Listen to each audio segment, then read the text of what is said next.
نحمدہ و نصلی علی رسول الکریم اما بعد فاعوذ باللہ من الشیطان الرجیم بسم اللہ الرحمن الرحیم۔ اج اسی اللہ دے فضل و کرم نال سورہ بقرہ دے 11ویں 12ویں 13ویں تے 14ویں رکوع دا خلاصہ پیش کرن دی سعادت حاصل کرنے ہاں۔ 11ویں رکوع چ دسیا گیا ہے بھئی بنی اسرائیل چنگی طرح جانتے سن کہ حضرت محمد صلی اللہ علیہ وسلم اللہ دے سچے رسول نے۔ وہ صرف ساڑ دی وجہ نال آپ تے ایمان نہیں لیا رہے سن۔ انہاں دے ساڑ دی سببوں آپ صلی اللہ علیہ وسلم اے سی بھی آپ صلی اللہ علیہ وسلم دا تعلق بنی اسرائیل نال کیوں نہیں۔ انہاں دی ساریاں بد عمالیاں دا سبب اے سی کہ وہ دنیا دی زندگی نال پیار کردے سن، وہ مرنا نہیں چاہتے سی، سگوں انہاں وچوں ہر بندہ چاہتا سی کہ وہ 1000 سال تک زندہ رہے۔ ہاں، لمبی زندگی دی آرزو انہاں نوں اللہ دے عذاب تو نہیں بچا سکے گی۔ 12ویں رکوع وچ فرمایا ہے انہاں دے ایک بہتان دا ذکر کیتا گیا ہے۔ وہ کہندے سن کہ حضرت جبرائیل علیہ السلام نال انہاں نوں اس وجہ نال دشمنی ہے کہ او وہی ساڈے کسے بندے تے کیوں نہیں اتاری گئی، ان دی بجائے حضرت محمد صلی اللہ علیہ وسلم تے کیوں نازل کیتی گئی ہے۔ تے اندے وچ اللہ نے جواب دیتا ہے کہ حضرت جبرائیل علیہ السلام تے اللہ دے حکم نال آپ صلی اللہ علیہ وسلم دے قلب مبارک تے وحی نازل کیتی سی۔ جیڑا بھی کوئی اللہ تے اللہ دے پیغمبراں تے فرشتیاں نال دشمنی کرے گا تے اللہ بھی انہاں بدبختاں دا دشمن ہے۔ 13ویں رکوع وچ فرمایا بلکہ یہ یہودیاں دے اس اعتراض کا جواب دیتا ہے کہ اللہ نے تورات نو منسوخ کیوں کیتا۔ جواب دیتا گیا ہے کہ اللہ بادشاہ ہے، اللہ مالک ہے، اللہ سارے اختیار نے، جدوں چاہے اپنے حکمان بدل دے۔ وہ بندیاں دا خیر خواہ ہے، انہاں دی سہولت لی آہستہ آہستہ اپنے احکامات نازل فرماندا ہے۔ ایک حکم نو منسوخ کرن تو مگروں ان دے ورگا ایک چنگا حکم نازل کر دیتا ہے۔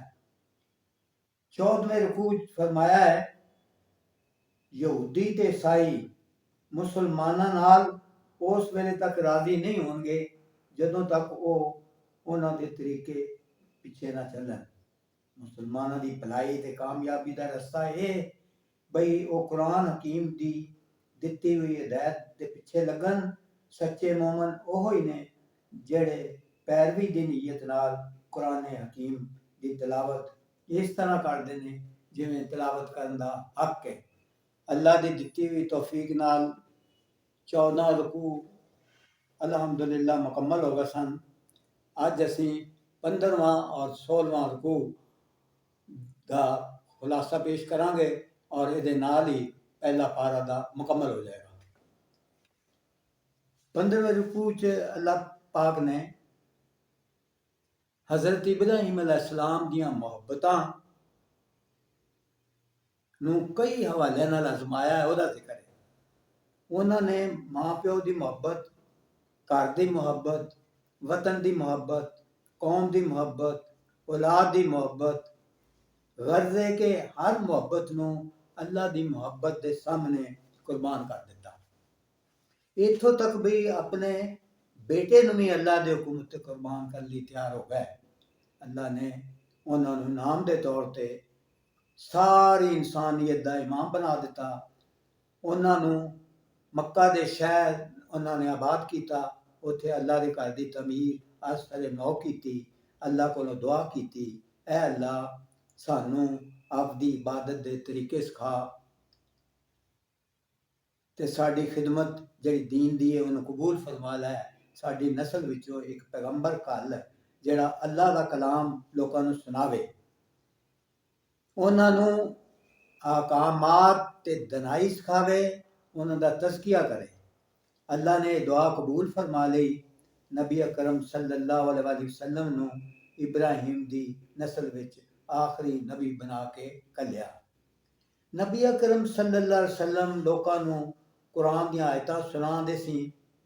جڑے لوگ یہ آیتاں سن کے آپ صلی اللہ علیہ وسلم دے نیڑے آئے، آپ صلی اللہ علیہ وسلم نے قرآن دے ذریعے انہاں دے نفساں دا تزکیہ کیتا، انہوں نے دلوں میں اللہ دی محبت پائی، آخرت دی فکر تے شہادت دی تڑپ پیدا کی۔